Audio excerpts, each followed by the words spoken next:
Hürmetge layık abunatçılarım, xaridarlarım, küzətücülərim, YouTube, Instagram, Telegram tarmağındakı abunatçılarım.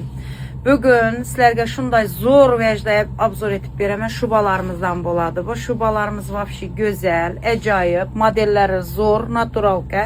İçləri də mix, acayip. Qaranlar, grijalarınız bolsa davalap duradı özündən. Taza mixi, acayip mine norkesini qaranlar, acayip bolib duradı, bagati. Bunun suyetleri var, az həmməsini obzor etip veremem xaridarlarımızga.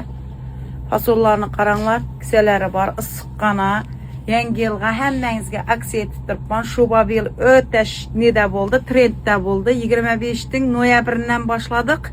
Nesindən?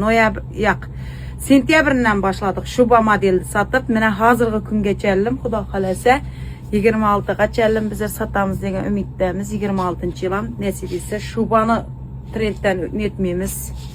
Ana fasollarını qaranlar abunatçılarım.